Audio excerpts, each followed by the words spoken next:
Before we do any of the strength building exercises, it's very important that we warm up the muscles we're going to be working on.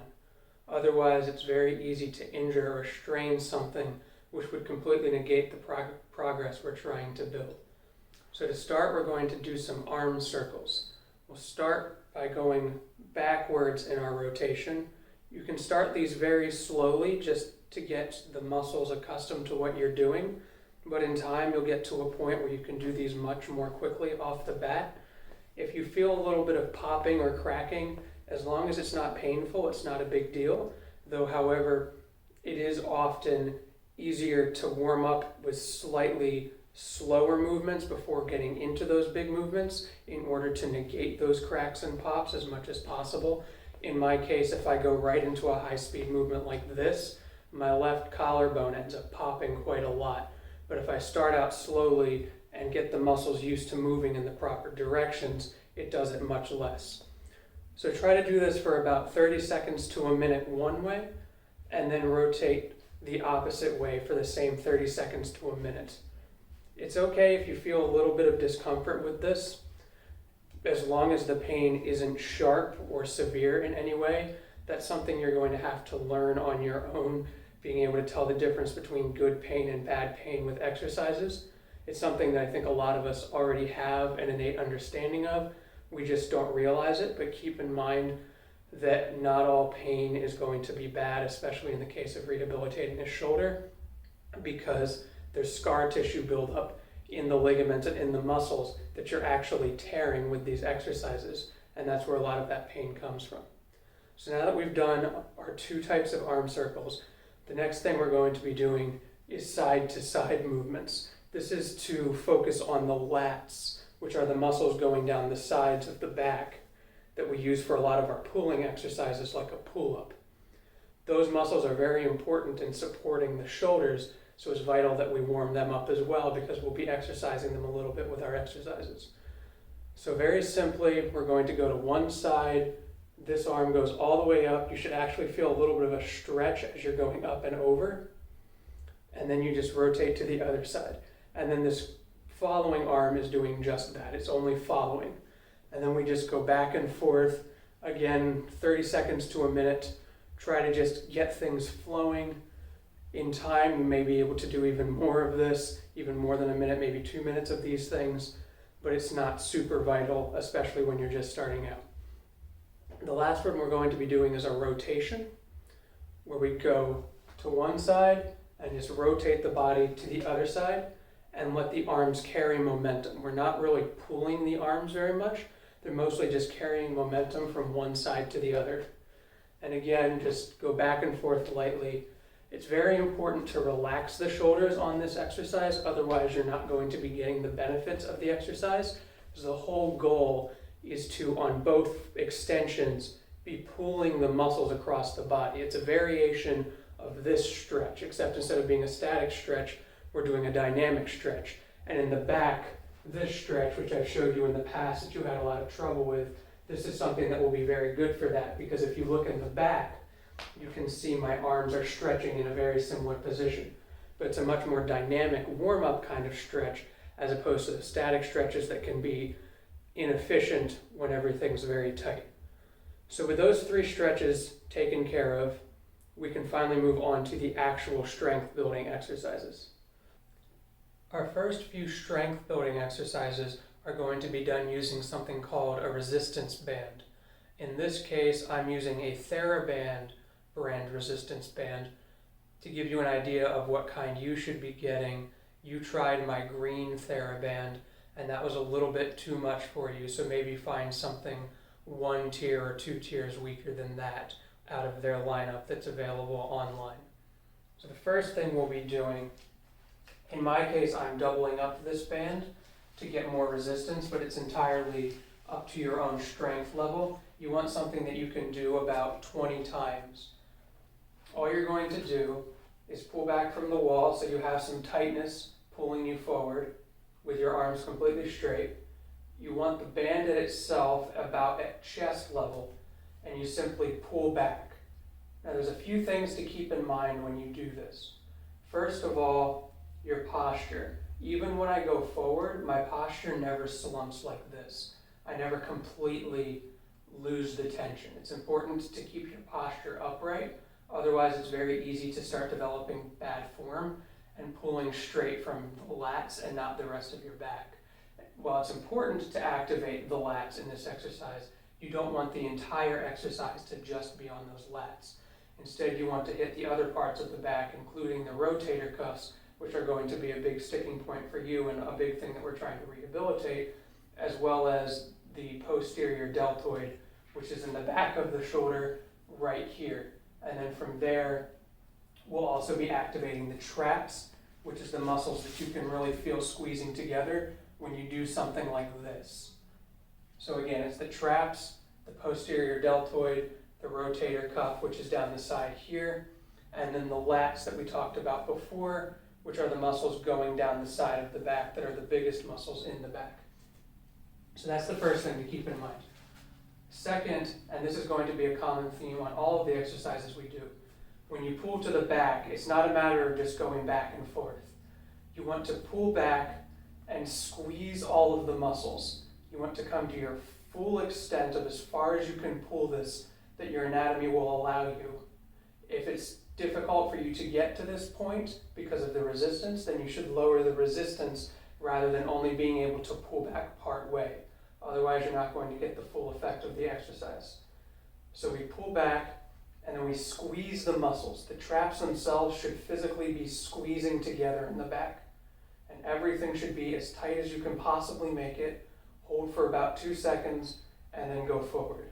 I say about 2 seconds because it's very easy to shortchange yourself on these. Typically they recommend about 1 second of holding. I like to aim for 1.5 to 2 just to make sure I get the full extent of the exercise, and there's no harm in doing it a little bit longer. If anything, you're benefiting yourself more. So the full motion, pull back, hold for 1, 2, forward. Again, not slouching, letting the shoulders come forward, but not slouching, and then pull back again. And each of these back and forths is 1, and we want to do about 20 of those. Our next exercise, and in this case, I'm going to be changing over to a strain of this band, is something somewhat similar, except instead of pulling back like this, we're going to pull down. When we do this, the arms stay perfectly straight. If they bend the slightest bit, it's not going to have a huge effect, like locked out versus slightly bent. That's not really the point. The point here is to make sure that this time we're pulling from the lats. And you'll also feel a lot of activation in the tricep down the back of the arm. So those lats are activating a lot and those triceps. And then again, you're going to feel it in your rotator cuffs. So all we do, again, staying in that tensed position, I often have to step back a little more on this one to get the full tension just because of my band setup. That's something you can play with, whatever feels comfortable to you. Just make sure you have tension on the band all the way at the full extent of the exercise. Pull down. Don't think of this as a pulling back. Think of this as a pulling down of the band. And then once again, you're going to hold for 2 seconds while squeezing in the back. We want to get full range of motions on the traps in the back here. They, once again, much like this exercise, are squeezing together to make this activity happen. It's not just the lats pulling. Everything in the back should be activating to make this happen. And that's something you're not going to get if you have bad posture. If I do it this way, I only feel it in the lats. It's very important that we get all of the muscles activating for this, because the whole point of this is to be supporting the shoulders. So if we just do this, we're going to create muscle imbalances and completely defeat the purpose of what we're doing. So again, from start to finish, we start forward with tension on the band already. Pull down, hold 1, 2, and then come back forward and do that 20 times. Next, with the TheraBand, we're going to do a series of 3 variations of the same exercise. Those 3 variations quickly look like this, this, and this. The idea behind doing this 3 different ways is that these different ways of doing this exercise have slightly different activity that occurs in the shoulders. It's most notable if you do something like this, you feel a lot more of the top of the deltoid and on the rotator cuff on the top end, and on the bottom end you'll feel it a lot more in the lat. And then by going the other way, we reverse it so both sides get activated evenly. It's important to make sure that there's no imbalance to the left or the right side of the body, even if, for example, your left shoulder has more of an injury than your right shoulder. It's very important that you work on both of them equally, otherwise you're going to create an imbalance long term, and you're very likely going to end up hurting your right shoulder long term because your left shoulder is stronger. So now let's talk about how to actually do this exercise. So to start, we keep the band at chest level, and then we pull to the side and down. Remember to keep that down idea in your head when you do these things. As much as you want the band to stay relatively at chest level, by thinking about pulling down, you're once again activating those lat muscles, which helps you with your posture to ensure that you're maintaining the right body position. If you don't activate those lat muscles, it's very easy to grab the band like this with your upper body and completely defeat the purpose of the exercise, and you can actually hurt yourself by doing that if you do that for a long period of time incorrectly. When I first started doing this exercise, I had a little bit of trouble with that. Thankfully, I was able to get it figured out because I started figuring out how to grab properly with the lats. But by doing a bunch of these, I was noticing a bit of strain on the rotator cuffs that wasn't supposed to be happening. Speaking of which, this exercise in particular, if you're noticing a lot of strain, it might be better to initially forego this exercise. That's what I did when I hurt my rotator cuff. I talked to the physical therapist, and we came to the conclusion that for my specific case, this particular exercise was causing more aggravation than it was worth. So we decided not to do this exercise while I was doing the rehabilitation. And that same case can be made for any of the exercises that we do. If there's a particular exercise that causes you a lot of pain as opposed to the others, especially the next day if you're noticing pain from that exercise, then it's probably best to at least initially forego that particular exercise, as long as you make sure that you're still hitting the muscles involved. In my case, we just did other exercises that hit these particular muscles, and it worked out totally fine for me. But now let's talk about how to actually do the exercise. Again, we already talked about starting in the center, slightly taut. Actually, I should be a little bit closer with my grip here. We're going to pull out and down. The actual motion we talked about here already. So let's just talk about the final position. This squeeze is almost exactly the same as the squeeze on this first exercise. It should feel very similar to this. The only difference is that in this case, our arms are perfectly straight out. You could actually do this exercise this way. There's just no need to, because we can better concentrate it by doing it this way. Another thing to keep in mind is make sure your grip's not too close together. Because of the exponential strain caused by pulling the band further and further, you can run into a position where you can't get fully out. So let's say I can only get to here. This is very problematic for the exercise. It's very important to get that full extension, much like we talked about with the other exercises. So if you're having an issue where even with the band that you have, you can't get this tight, it's better to give yourself a little bit extra space at the start of the exercise to make sure that you can get this full extension than to be very tight and pull to here or to here and get stuck. And then to finish the exercise, it's the same as all of the other ones we've talked about so far, where you want to hold for a couple seconds, squeezing back and squeezing down. Those are two very separate conscious things that should be in your mind, back and down. And when you think of that down, again, think of the lats actually pulling down. You should feel the posture in your back to exaggerate, kind of feeling like it's going like that. You'll notice when I say the back and down, there's a little bit of a pulling back of the body that occurs just by thinking down, because everything in the lats pulling down causes things to arch back. That's why we need that pulling down motion, to really cinch things in and make sure that we're getting those supporting muscles that we talked about in the upper back, even though the lower back and mid back is doing a lot of the pulling there. Last thing to talk about with these band exercises is where you can actually rope around your band. In my case, I have this convenient pillar that I can use. There's one in the basement of our house that I used as well. However, sometimes you don't have access to a pillar like this.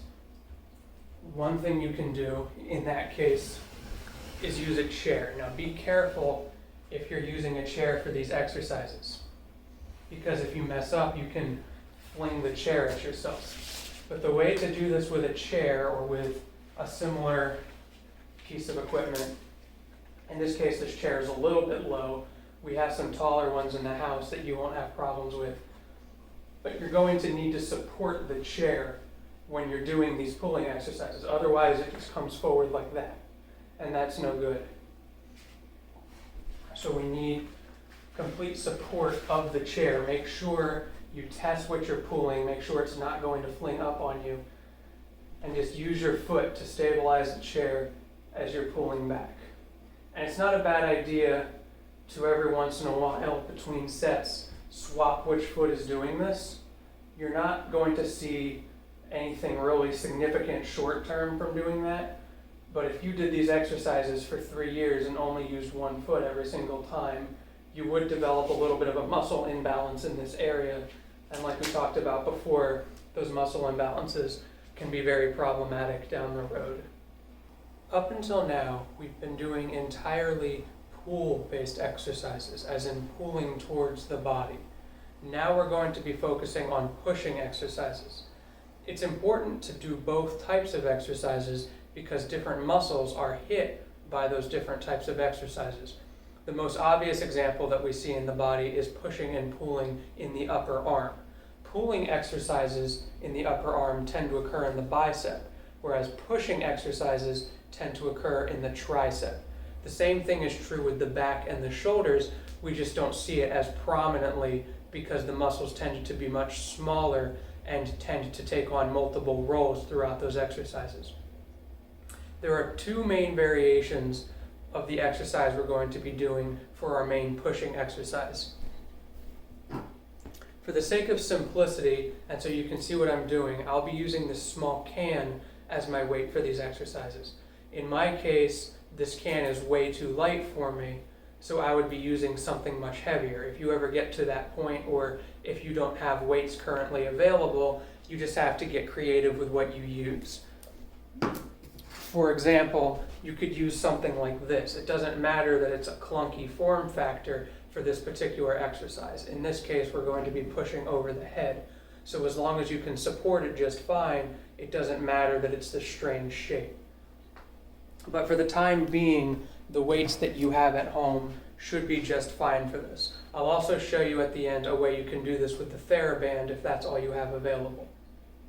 So going back to the can, as I just demonstrated, this is going to be pushing over the head. You'll notice that we're only doing one at a time. We're not doing both of these. The reason for that is because of the way core stabilization works on this particular exercise. Up until now, I've neglected to really talk about the core, but I should bring that in. For example, if we look at the exercises we were doing before, I mostly talked about making sure that you are rigid in your back as you did these exercises. But it's also very important that the core is doing two things. First of all, it should be contracting in a stabilizing position, similar to like when you're doing a plank, your core has to be very rigid and contracted. We want the same thing going on here, where it is activating and allowing us to get the support we need to use these muscles properly.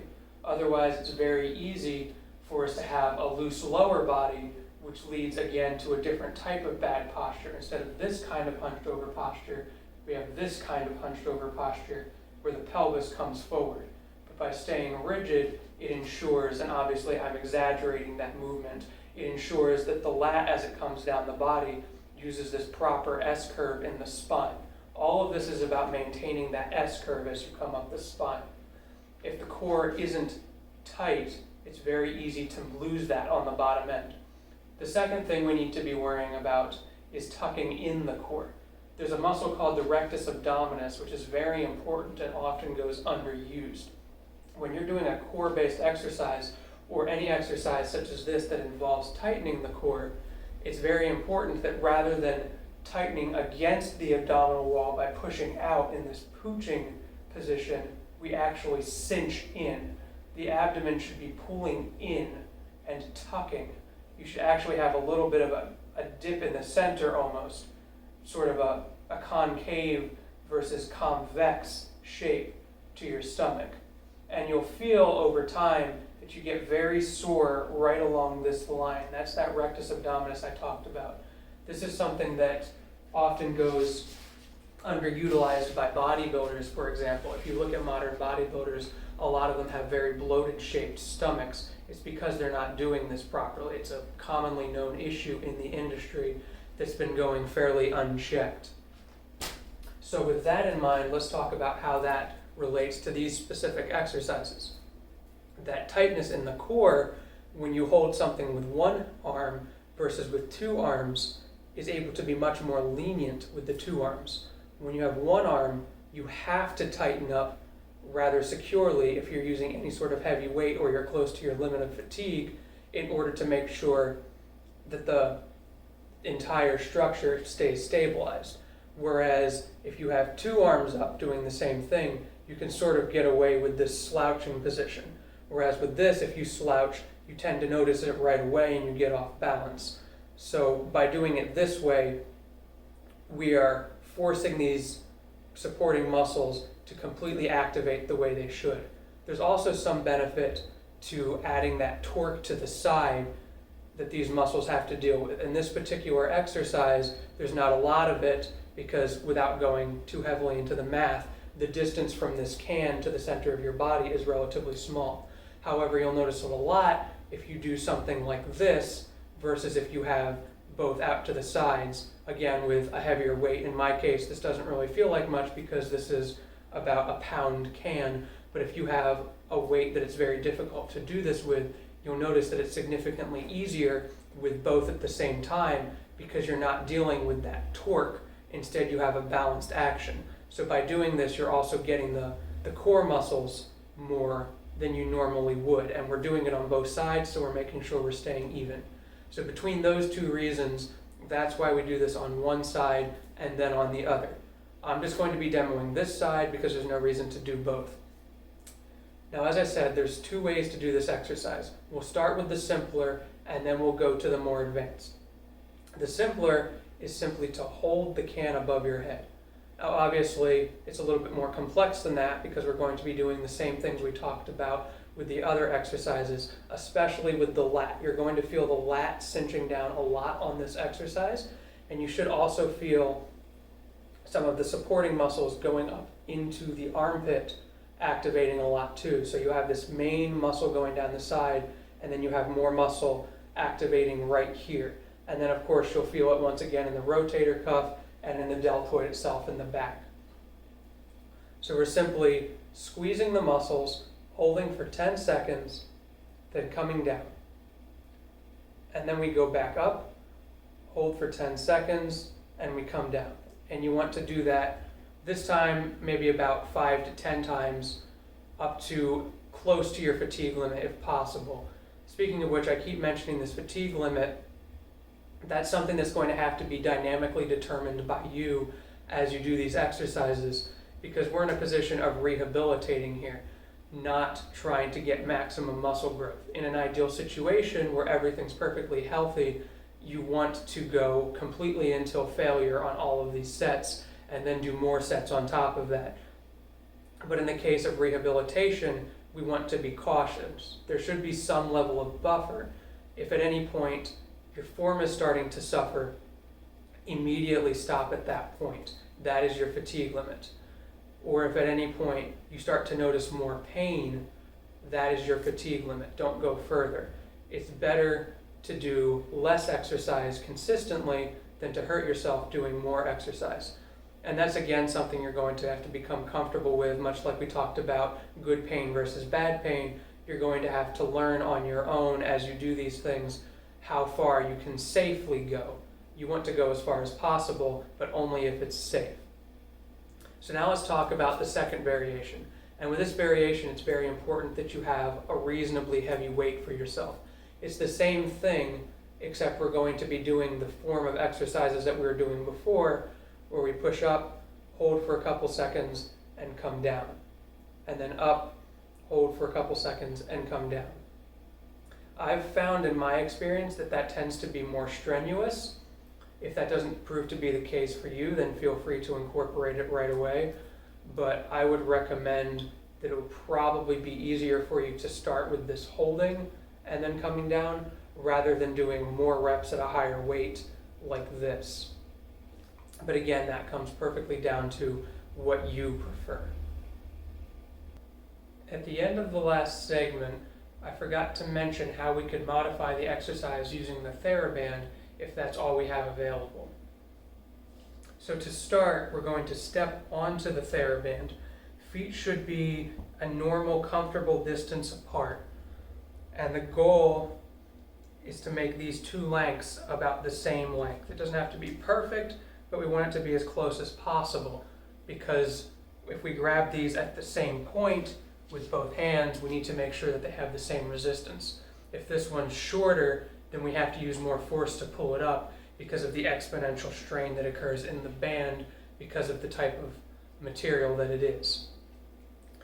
So with our both feet on the TheraBand, we're going to pull one side up to our starting position.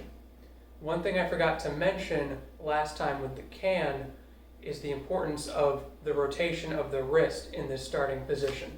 If I grab the can again, we want to be holding the can like this as opposed to like this. Because when you hold the can like this, it's much easier to get impingement in the shoulder. There's nothing wrong with this method, and this is employed by most people who lift weights, but because we're working on rehabilitation, we want to work with this method to protect the shoulder as much as possible. And then as you get stronger and use higher weights, you can consider using other methods like this, or methods where you actually move slightly forward to once again reduce that impingement. But for now, we're just going to be using this method where you're looking at the top of the can or of the weight straight on as opposed to the side of the can. So with that in mind, let's see how we're supposed to do this with the TheraBand. From our ready position, it's going to be the exact same movement, the difference being that this time we're pulling a band as opposed to lifting a can or a weight. We simply push up, again, everything we talked about with the tightness of the core, the cinching of the core, as well as the tightness of everything leading up this chain and going into the shoulder itself. Then we either do our hold for 10 seconds and back down, or we do our repeated count to 2, down, count to 2, and then when we're done with this side, we simply switch over to the other side and we do the same thing. To finish off, we have one more set of exercises. Now there's two ways to go about this. First, I'm going to show you the method that can be done on the floor that encapsulates everything all at once. And second, I'm going to be moving over to the couch, which is something you've seen me do in the past at home, to show you the way that we can do separate things individually to specifically try to target certain muscles. And which one you choose to do is entirely up to you. When I was doing my rehabilitation, I found it very helpful to target those muscles individually, whereas now that I'm much more rehabilitated and things are working properly, it's a lot more efficient for me to do it this way, even if I'm not able to get those isolated movements quite as well. So to start, we're going to lie down on the ground, and I'll show you the side view of this as well, so don't worry about that. Legs straight, arms straight out, and all you're going to be doing is pulling all of your limbs and your head off of the ground as high as you can, and then you're going to rest back down. It's just like everything else we talked about, where we pull up, squeeze those muscles on the back, and in this case, the glutes as well, because we're trying to activate the glutes and the lower back on this one, and then we come back down. Those glutes and lower back are just kind of a bonus on this version of the exercise. It's something that we might as well do as long as we're doing the exercise. You can very easily do it this way and miss out on that benefit, but as long as you're doing the exercise anyway, you might as well incorporate this lift on the back, and you'll see significant benefits from that as you're going to be strengthening your lower back and your glutes, both of which are problem areas for you. Now, as far as our arm posture, it's important that we treat it the same way as we treated these pullback motions. It's a very similar idea, where rather than just being straight out, they're actually coming down a little bit to lock into that proper posture position. We're not just going up meaninglessly. So again, to see that in action, there's a big difference between this wrong way, where I just pull things up, and this right way, where I incorporate that arch and pull up and back.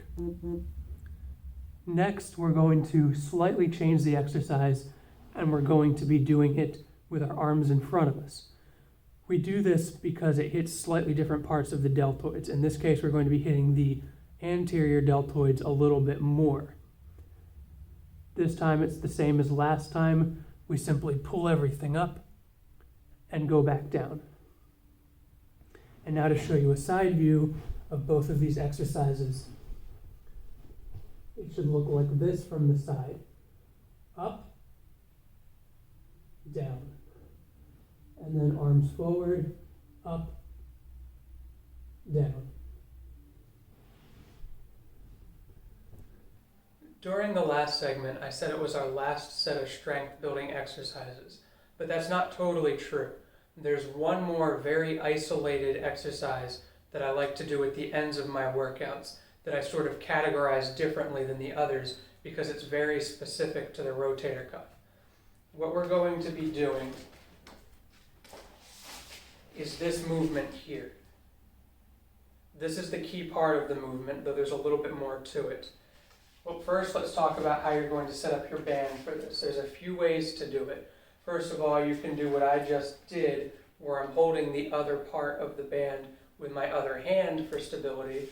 You can also use a lighter band and double it over like this, or if you'd rather have your other hand available for something else, you can simply tie off the band like this in some way.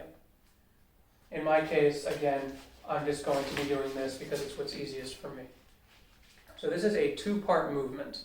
As I mentioned, the key part of the movement is this here, but there's also this initial tightening portion. This is entirely there to add an extra facet to the exercise. While the key portion is to get that rotator cuff, it's beneficial for us to make this a compound movement as opposed to a purely isolated single joint movement. Compound movements tend to be much more beneficial to the body because they tend to be incorporated more into our real life. Things like pull-ups and squats are much more effective than things like a curl or a single leg raise like this that's weighted on some sort of machine, because they're things that we tend to use in our real life. Just like you're much more likely to use this kind of motion than you are just this motion. So that's why we incorporate this first portion. Now let's talk about that first portion. It's going to be very similar to this that we keep harking back to. What you want to do, again at approximately chest level, maybe even slightly below. What you don't want is for it to be too high. If it's too high, you're going to have difficulty with this exercise and pull on the wrong things. So keep it around chest level or slightly lower. Band is taut as usual. Then you pull across the body. Again, make sure your posture is where it's supposed to be. You don't want to slump the body over like this. You want that shoulder to move and nothing else. You don't even want to rotate the body. You simply want that shoulder to move. And then from there, we're just going to pull outward. Now you'll notice with this exercise, I go slightly past the neutral point. Usually we tend to stop things at neutral point, but in this case, it's beneficial for the exercise to actually pull it slightly past the neutral point where I'm looking straight ahead here. So again, that full motion, taut, pull back, and you should have your squeeze activated in that lat muscle that we've talked about before, and then from there, pull outwards. And a lot of the strength in this exercise is actually going to be coming from that lat muscle. You don't want to be muscling this across your body just with this shoulder. A lot of this comes down to teaching your body to use that lat muscle to pull in these kinds of motions. So if we look at it from this way more, when I do this pull across my body, I'll tie it off for this one so that you can see a bit more easily. When I do this pull across my body, this muscle is doing a lot of that pulling right from in here. It's a lot of that cinching back and down idea that we've been working on this whole time that is actually going to transfer into a rotation. A lot of times doing this exercise, I actually get cramps in that muscle because I'm pulling on it so hard, and it's the end of my exercise routine, so it's very tired. Those cramps are not at all a bad thing. That means you're doing something right. It's just that the muscle is tired and it needs to be stronger. So that means you're doing something very correct in everything you've done up until now. So again, just one last time with this exercise, we're going to pull across the body, come up to here, and then we, incorporating that cinching that we've been talking about, hold for 1-2 seconds, then let it come back down this way and go across. Don't let these become one motion. It should be two very distinct motions that you do, each of which has a pause between it. You don't need to do that 1 to 2 second pause here. Just make sure you come to a stop and then go. Hold for your 2 seconds, come back, come to a stop, and go forward. Because as soon as you start doing this, you completely defeat the purpose of the exercise. There's a couple things I forgot to mention when I was talking about the last rotator cuff exercise, specifically this exercise here. It's very important that your upper arm in this part of the exercise stays against the body. Now don't worry about the elbow itself pressing against your side. That's not always anatomically reasonable. In my case, because there's muscle in this area that pushes the whole arm out, in order to make the elbow really hit the side, I have to add a slight rotation to my body, and it's better that your body stays perfectly upright. So what you want to do is have that upper arm pressed against the body and then rotate out, as opposed to doing it like this, where all of the load gets transferred to your bicep and your anterior deltoid. The whole goal with this is to isolate this rotator cuff here. And now that's not important on this part of the exercise. On this part of the exercise, you still want to keep this arm in against the body, but you're not trying to keep that elbow in a single position. Think of this as rotating about this point. This upper arm should stay perfectly still for the most part during this part of the exercise, whereas on this part of the exercise, it's moving across the body. You may find that it's very difficult with any reasonable weight to do that. I started this exercise at like 5 pounds with my injury because I couldn't do it very well with anything higher than that. It's better to use a very low weight, especially on this exercise, because of the importance of isolating that rotator cuff and also not injuring yourself. The first time you do these exercises, I'd recommend maybe doing only one light set of this particular exercise, not even to your failure point, just so that you get comfortable with it and make sure your body can adapt to it before trying to do more. Even to this day, by the end of my exercise routines, I'm so worn out that I only do this with 10 to 15 pounds and I just do a lot of reps. This is a very high rep exercise as opposed to a high weight exercise, because it's very easy to strain something by doing this with high weight, because if your form even goes slightly off, there's not a lot of time to catch it with those high weights before you hurt yourself. Now that we've seen how to do those exercises on the floor, let's look at how to do them on something like a couch or an ottoman. And again, these are the exercises you saw me doing near the end of last year, pretty much every day. So what we're going to do is lie on the couch in a specific way. In this case, this couch is a little bit too short for me, so I'm going to show you how to compensate for that. What you want is something where you can lie down and let your arm fall freely to the floor and not actually reach the floor, so that your hand can be extended down like this, but not actually reach the ground. In this case, this couch is too short, and that may often be the case for you too, so let's talk about how to rectify that. What we can do is incorporate to an elevated extent that same idea that we had with these kinds of pullback motions on these pulling exercises. All we have to do is keep our body in that position for the entirety of the exercise. It may help to support yourself a little bit with your off arm when you're doing this. That's totally fine. The purpose of this exercise isn't to be able to do this indefinitely. The purpose of the exercise is to work on the rotator cuff and the shoulder. So it's okay to give yourself a bit of support to do this. But you want to be up like this so that when everything is cinched back, including that back and down motion with the muscles in the back that we talked about before, most notably your lats, that you don't reach the ground. That's the goal here. And now what we do is a few different variations of the same very similar exercise. We're going to be moving the arm back, to the side, diagonally forward, and straight forward. I'd recommend starting specifically these versions of the exercise with no weight. However, once you get more comfortable, you can go ahead and add weight to these, though this is something that you don't generally want to add huge amounts of weight to just because there's a lot of torque happening on the body.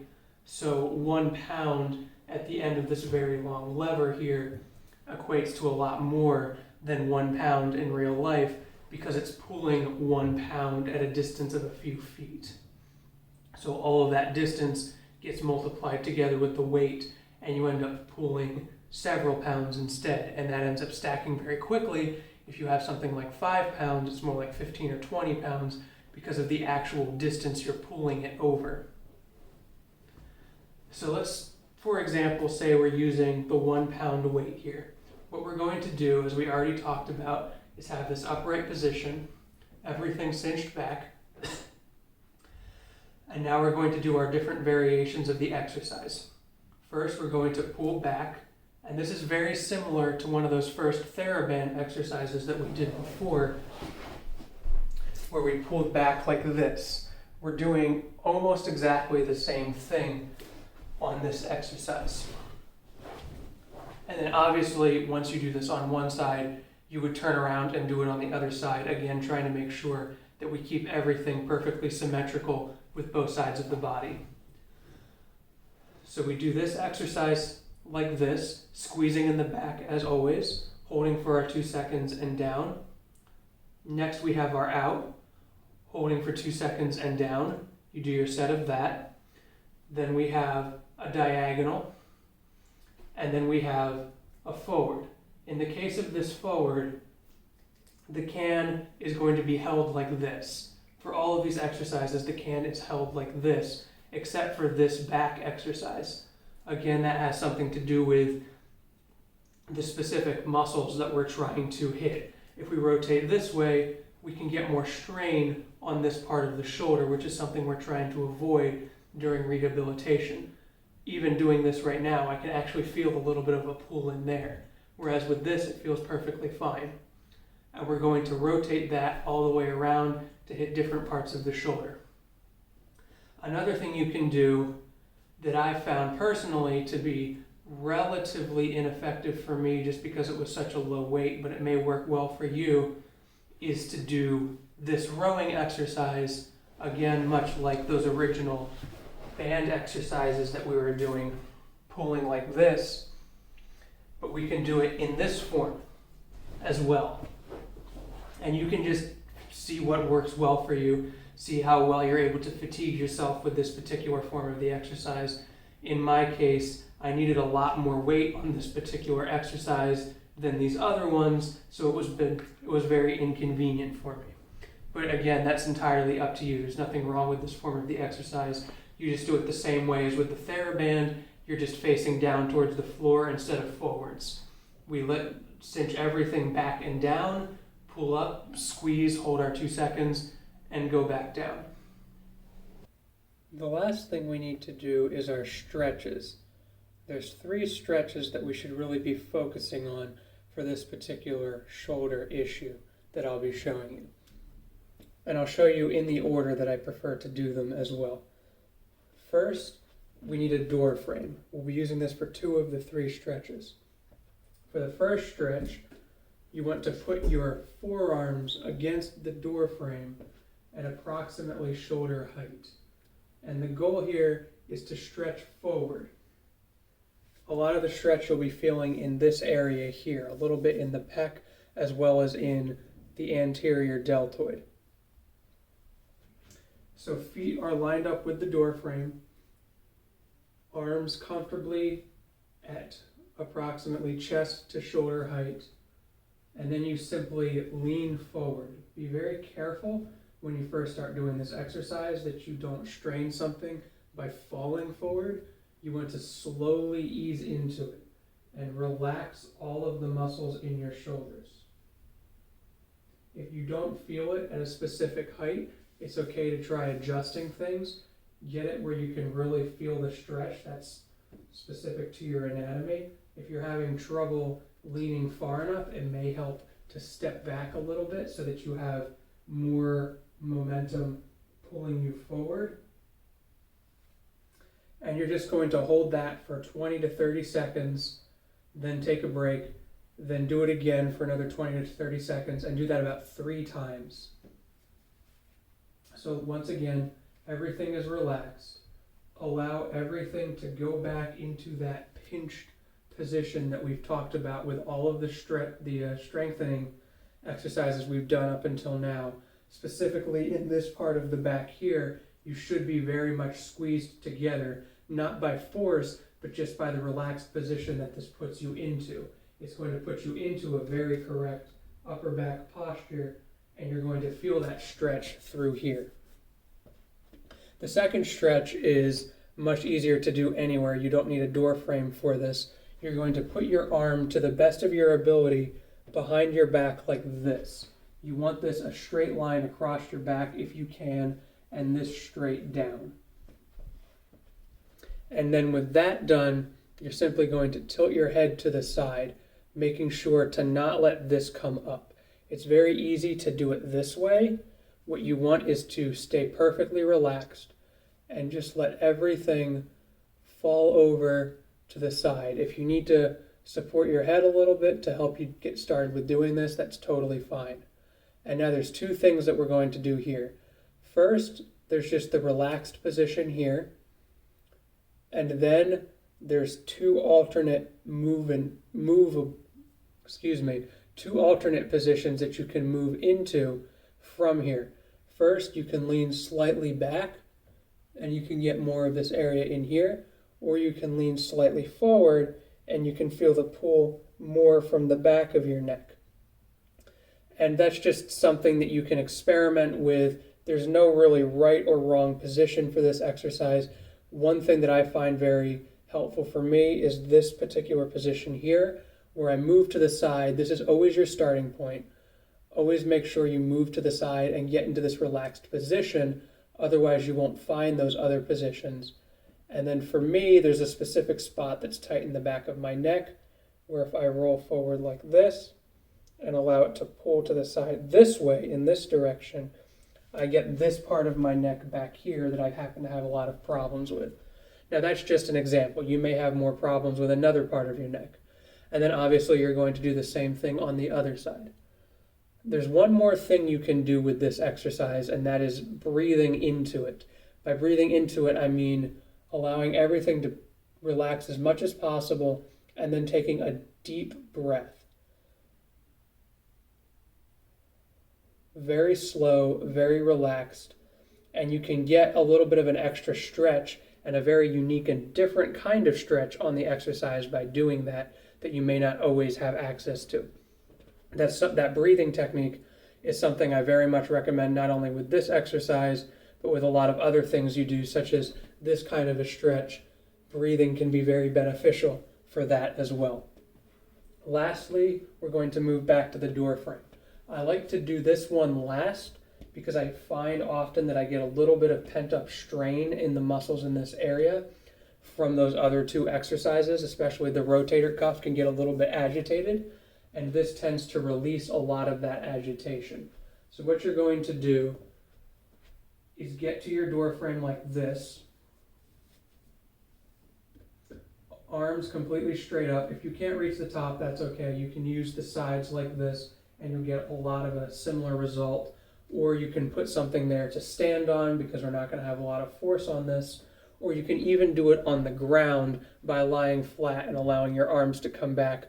Or long term, once you have enough mobility to keep your arms perfectly straight up like this, you can lie on an ottoman or something of the sort and allow your arms to actually fall back behind you. That was the way I did it originally with my physical therapy before I discovered this doorway method that happens to work a bit better for me just because it's what I'm comfortable with. There's no right or wrong way to do it.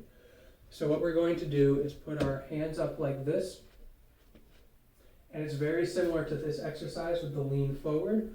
We're simply going to relax everything and allow the body to fall forward very slightly, and it's going to be caught by those muscles stretching. And just like the other ones, we want to relax as much as we can, no forcing here. It's better to have a lighter stretch for a long period than to try to force it. You can actually hurt yourself by doing that with any stretch. So just relax, breathe, count to 20 or 30, take a break, loosen up the arms a little bit, movement can be good for that, and then do the same thing a couple more times. These stretches in particular, you should try to do every single day. Not all of these exercises need to be done every day. Ideally, it'd be good to do them at least every other day, but these stretches especially need to be done every single day, and you'll see significant benefits from them.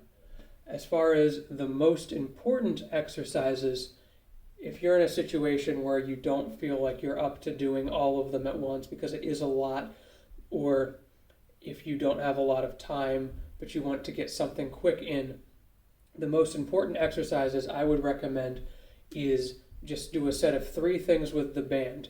Do this pull that we talked about where you're upright against something pulling this way, hold the band and pull this way, and then lastly do that final rotator cuff across the body exercise. And between those 3 you can at least get something. Another option for you could be to do different exercises on different days to make sure you hit all of them, or you could do these 3 and then add 1 more exercise to that every day, or 2 more. But the most important thing is that you stay consistent with this, especially since we're dealing with rehabilitation and very light weights. If you're not consistent, you're going to see almost no progress because you're going to regress back right to where you were before, because every day has a very small improvement attached to it. So that consistency, above all else, is the most important thing about this whole program. Even if you're doing exercises a little bit wrong or doing just the absolutely wrong exercises, at least you're doing something as opposed to doing nothing. Nothing will always be worse than something as long as you're not actively hurting yourself doing something. Lastly, we only really talked about the shoulders with these exercises and some stuff with the back and core to stabilize those shoulders, but it is important long term to look at ways to reach the whole body. You don't long term have to do all of these exercises. You can find a few that cover the things you need, make sure you hit all of the muscles, and then long term only do a few of them in each workout, or again rotate them around throughout different workouts, and then incorporate things for the rest of the body, such as a core workout and a leg workout and an arm workout, things like that. And I'll be happy to show you those things over time as you become ready to do more exercises. We can come up with a program that will be very easy for you to do in a very short period of time every day, that's not that strenuous, that long term can make a big difference to your health.